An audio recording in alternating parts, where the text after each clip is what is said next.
Bonsoir à tous et bienvenue dans ce point de l'actualité. Le 10 octobre de chaque année marque la journée mondiale de la santé mentale. Pour l'OMS, l'Organisation mondiale de la santé, c'est une occasion de sensibiliser l'opinion publique sur cette maladie et mobiliser les énergies en faveur d'une meilleure prise en charge des patients. Ce dimanche, la Côte d'Ivoire commémore l'événement à travers le programme national de santé mentale.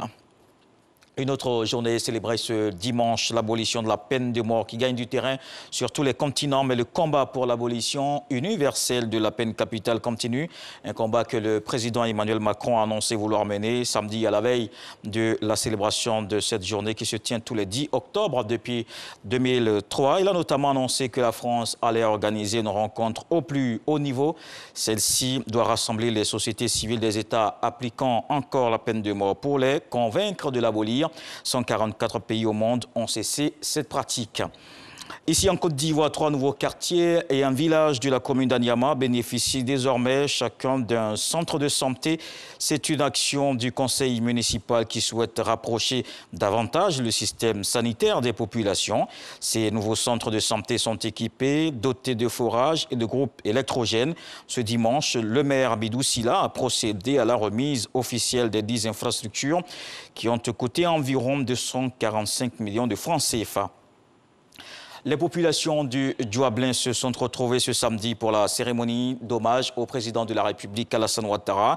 Elles expriment leur gratitude au chef de l'État pour ses nombreuses actions de développement dans la région, des routes neuves, de l'électricité, de l'eau potable et des centres de santé réalisés dans plusieurs localités, ce qui vaut cette reconnaissance dont nous parle Emmanuel. Il y a 2 ans, à cette même place, le peuple du Djuablin rendait hommage au président de la République, Alassane Ouattara, pour ses nombreuses actions de développement au profit de la région et de la Côte d'Ivoire tout entière. Ce week-end encore, rebelote. Les populations avec à leur tête le roi du Djuablin, Nana Tigori Niamé, se sont retrouvées pour le célébrer à nouveau, tant ces actions de développement ne cessent de les impacter.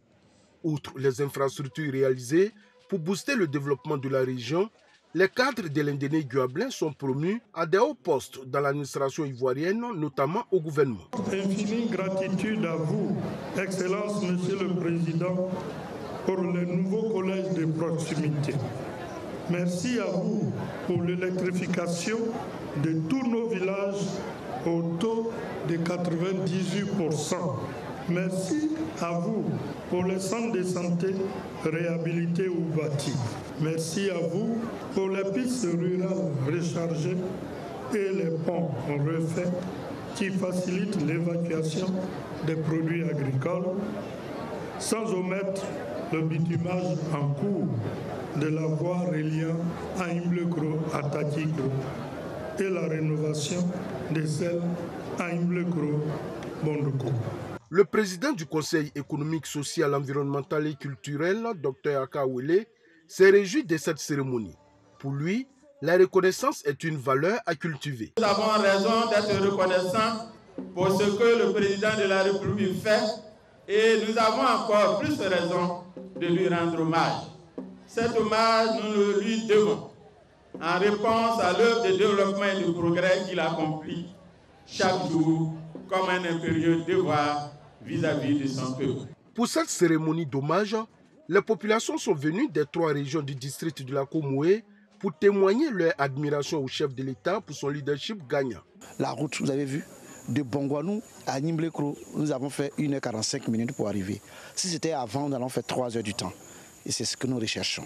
Pour le haut patron de la cérémonie, Théophile Awandoli, le président de la République, Alassane Ouattara, mérite d'être encouragé car selon lui, il est le véritable disciple d'Houphouët-Boigny, le père fondateur de la Côte d'Ivoire moderne. Ces journées de reconnaissance, ces journées d'hommage, je crois que ça devait se multiplier. Pour qu'après tout, le président Ouattara, c'est un être humain, qu'il ait le courage de continuer.